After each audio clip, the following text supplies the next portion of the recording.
What shabby things a man will do when he's eaten up with jealousy. But what a comfort those shabby things are to him. To prevent Teresa joining the Tamaras with the other girls, I was mean enough to bribe a farm girl to lock her in her room.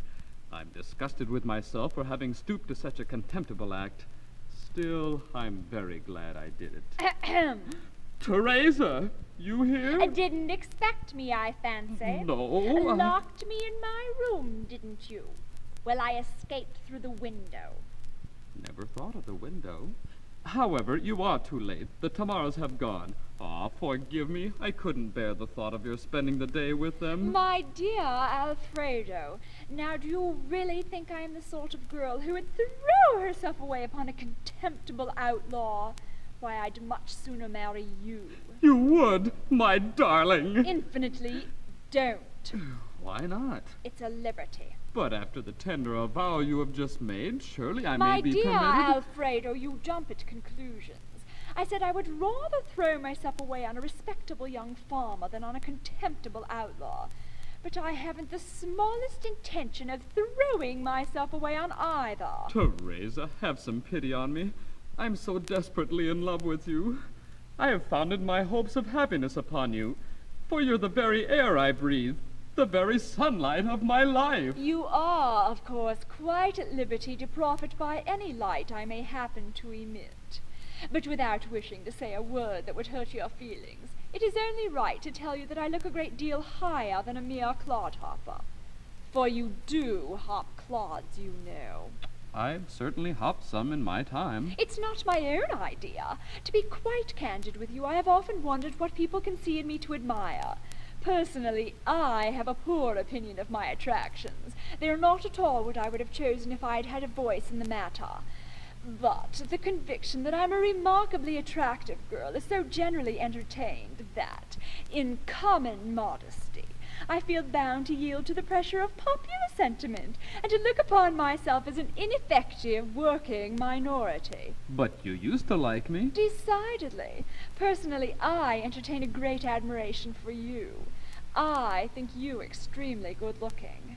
Teresa! But the general opinion on the subject of your good looks is so entirely against me that, again regarding myself as an ineffective working minority, I feel bound to yield to the pressure of popular prejudice and admit that you cannot be as good-looking as I feel sure you are. Perhaps not.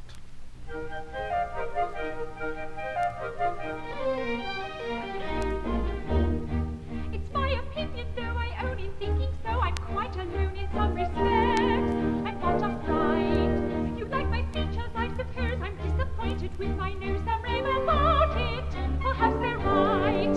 I figure just a thoughtful bit, but when they say it's excellent, and they do say it's all, that's just wrong. I hope I'm not what people call opinionated. After all, I'm not a goose, and maybe wrong. When Johnson Brothers, some excuse for measure strong. And after all, I'm not a goose, and maybe wrong. When Johnson Brothers, some excuse for measure strong. And after all, I'm not a goose, and maybe wrong.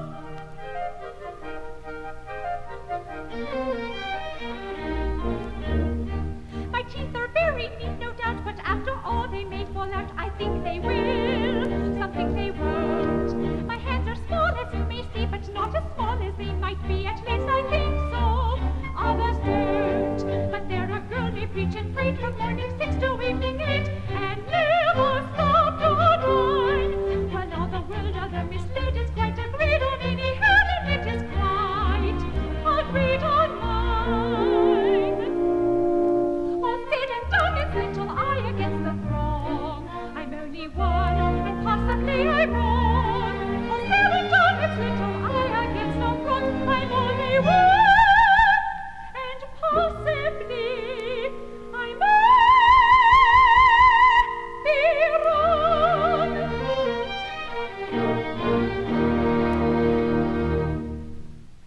Now come and talk it over like a sensible boy. come, tell me all about it.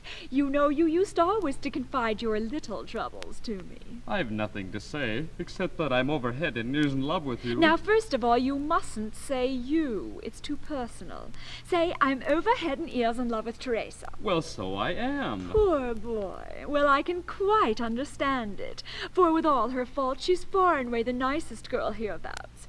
Now look at it sensibly. If you, a plain young man, married a conspicuous beauty, for after all said and done, that's what it comes to, you would be under a perpetual disadvantage from sheer force of contrast. And as for jealousy, well, I've known Teresa since she was quite a little girl, and take my word for it, she would keep you on chronic tenterhooks.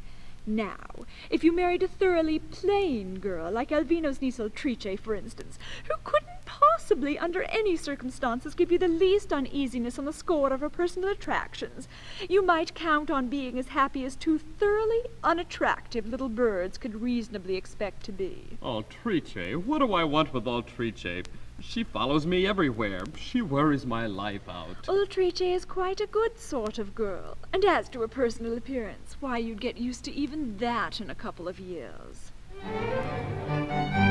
Upon my word, miss. Oh, it's you, miss. How do you do, miss? Didn't know you overheard, miss. Oh, you spiteful. How delightful. One I owe you. You tittling, tattling, reckless, rattling, tuppenny, halfpenny parcel of vanity. High gentility, amiability, both combined with true humility. You mischief-making, character-taking, clicking, clacking bit of inanity. Play propriety or society may suppose it's inebriety. You tittling, tattling, reckless, rattling, tuppenny, halfpenny parcel of vanity. You mischief-making, character-taking, clicking, clacking bit of inanity. Now, ladies, pray you listen to me. Dicky birds in their nest agree. If they can do so too. What has it, pray, to do with you? Dicky birds don't, to gain their ends, depreciate their absent friends. Dicky birds don't, whatever they hear, forget that they are ladies dear. Dicky birds tweedle, tweedle, tweak, which may be silly and does sound weak, but Dicky birds don't, whatever they hear, forget that they are ladies dear. Dicky birds tweedle, tweedle, tweak, which may be silly and does sound weak, but Dicky birds don't, whatever they hear, forget that they are ladies dear.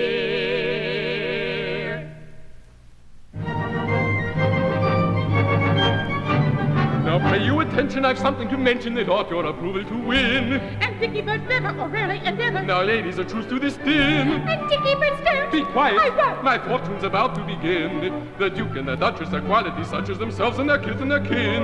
And Dicky birds rarely are treating me fairly. They're going to stop at the inn. What? They're going to stop at the inn. What? They're going to stop at the inn. The Duke and the Duchess fall into her clutches of penance, no doubt for some sin. Perhaps it is figure from what before figure he's stout and he wants to be thin. At least their intention shows great condescension. For comfort they can't care a pin. For excellent eating affords a good greeting to people who stop at my inn. Good beds and warm sheeting that never want keating, that ought their approval to win. For excellent eating affords a good greeting to people who stop at my inn. For excellent eating, high beds and warm sheeting, I have some keating afford a good greeting to people who stop at my inn. To people who stop at my inn. For excellent eating affords a good greeting to people who stop at my inn. High beds and warm sheeting, I never want keating, that ought their who stop at this inn.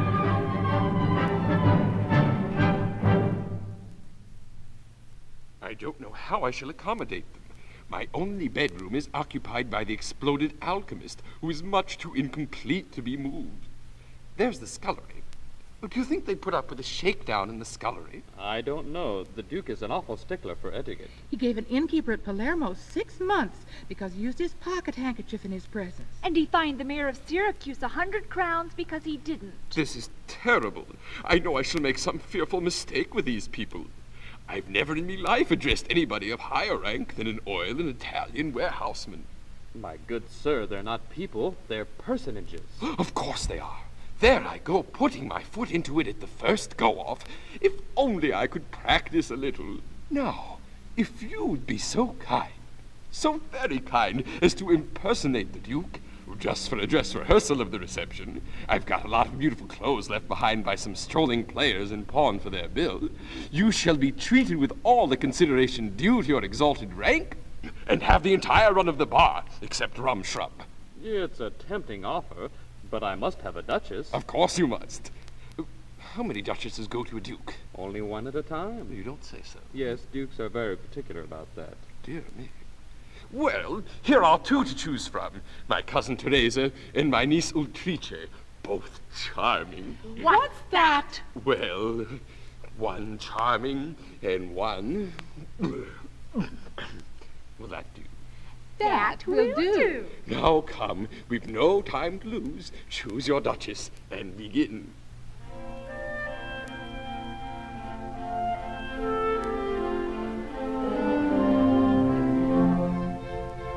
Fair maid, take pity on my state. Look down with eyes compassionate on my condition lonely, nor think me too impertinent if I implore you to relent and my sweet Duchess represent on this occasion only. I thank you, sir, but it would be presumptuous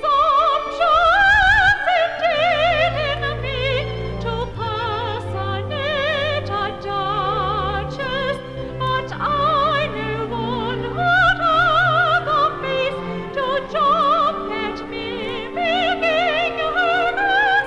No compliment seems out of place, her vanity that touches. You mean me, miss? I mean you, miss, all above. You're too free, miss. Try and do, miss, there's a love. I agree, miss. That's explicit, take your ground. You shall see, miss. I wouldn't miss it for a pound.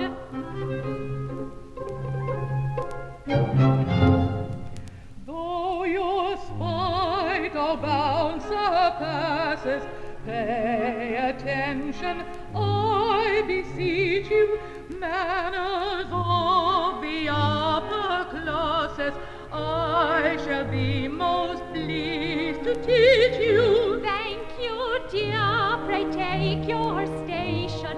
Manners soon will spread the rumor.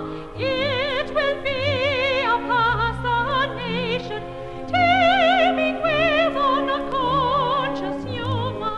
Watch her as she takes her station. Manners soon will spread the rumor.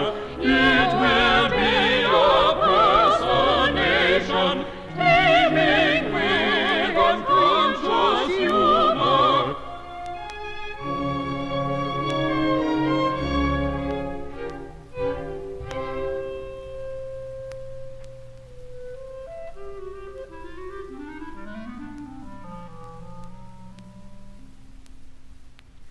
Now look at me and you will see how ladies grand present their hand. It's copied from the highest ladies in the land. I always thought a lady ought to walk with grace and not grimace, but that it's very evident is not the case. Then as they walk, they blandly talk and look at us with eyeglass thus, and what they'll have for dinner they perhaps discuss.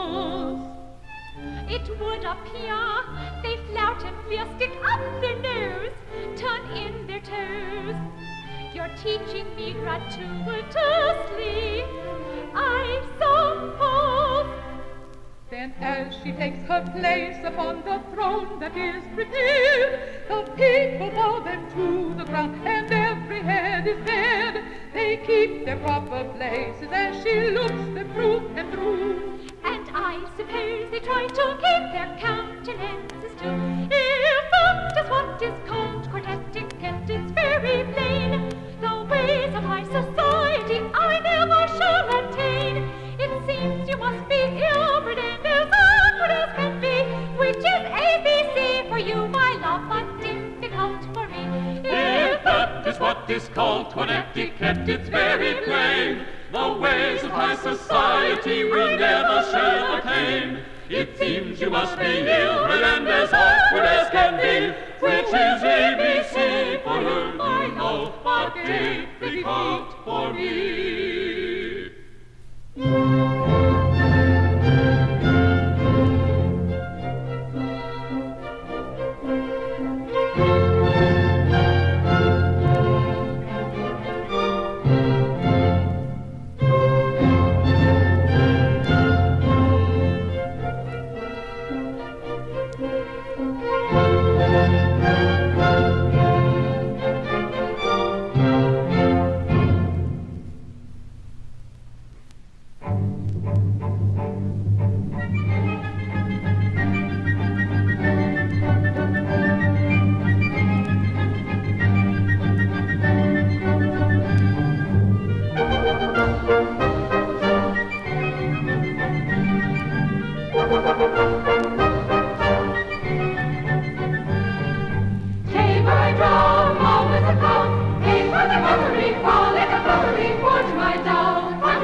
Come, strike up, Mr. Merryman, we're lying for the universe in metrical and tuniverse. In metrical and tuniverse. But here's an exhibition that is highly intellectual. To see it, we expect you all. To see it, we expect you all. Come, empty all your pockets, for I'm not a common mountebank. I've money in the county bank. He's money in the county bank. And I can give you value for your coppers insignificant, and I'll return him if I can't. And he'll return him if he can't.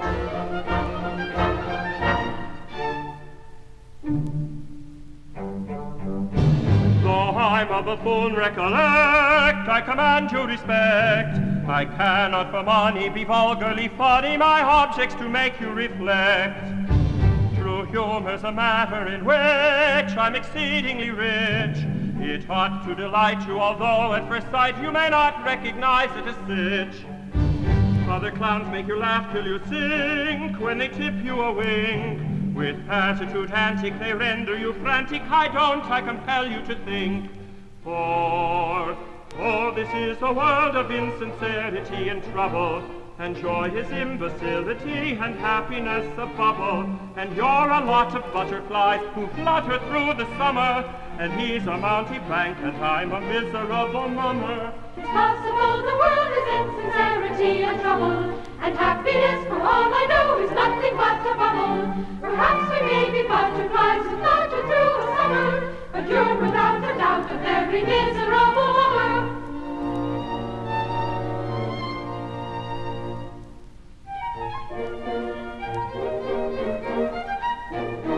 I've a dance that came from France not long ago. It's worthy of your silver and your copper. It's my own and I alone, it's Maise's know. It's graceful and particularly proper. I assist a soloist upon a squeeze, on the trumpet and the kettle drum sonora.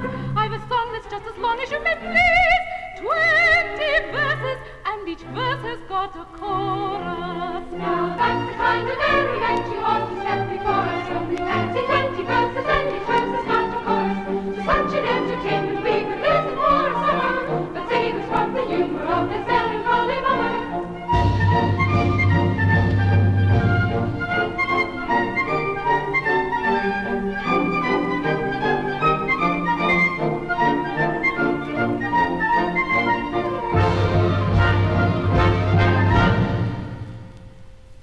Oh, you lucky people. Oh, you fortunate villagers. A perfectly remote and altogether obscure corner of Europe, favored with the presence of a company of artists whom all the crown heads of Europe are quarreling to possess.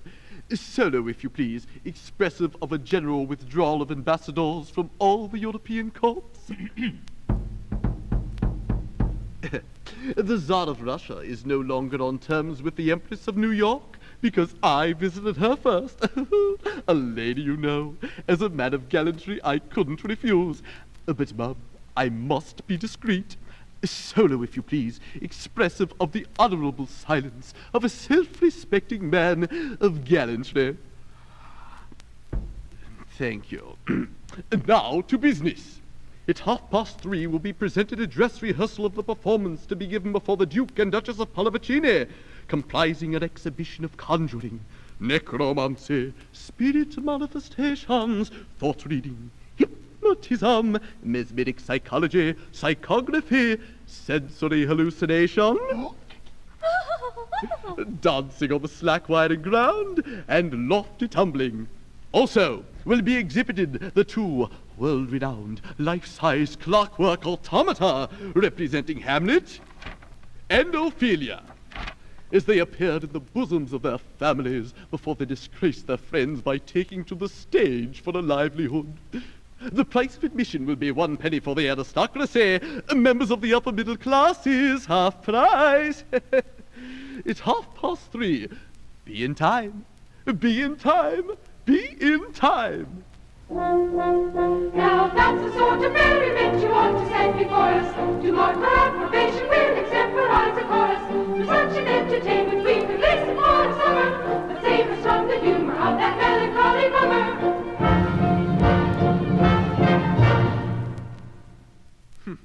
Not a remunerative lot, I fancy.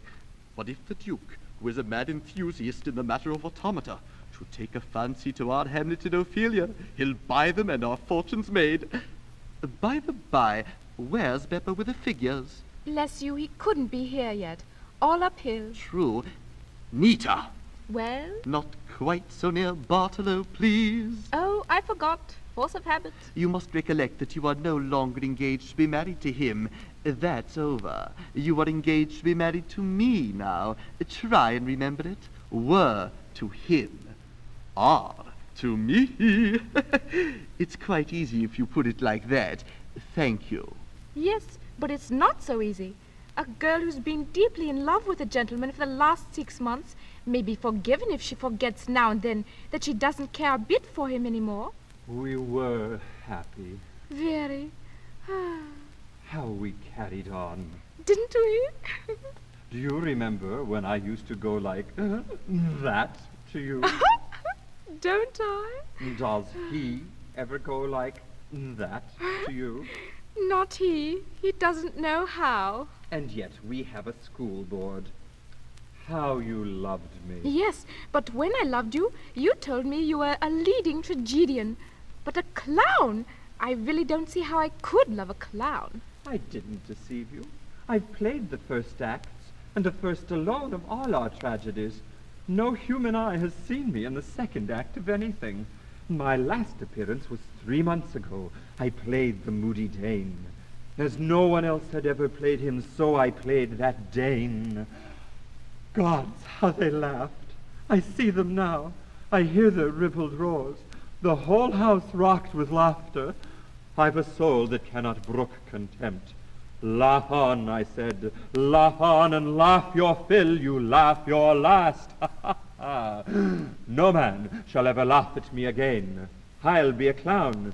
I kept my word. They laugh at me no more. Oh, master, here's a misfortune. Here's a calamity. Hey, what's the matter? Where are the figures? They're at Palermo. What? It's no fault of mine. They've been detained by the police because they hadn't any passports. That's because they're so lifelike. After all, it's a compliment. A compliment? Yes, but we can't dine on cold compliments. Didn't you open the figures and show their clockwork insides? Yes, but the police said that was no rule. They might be foreigners.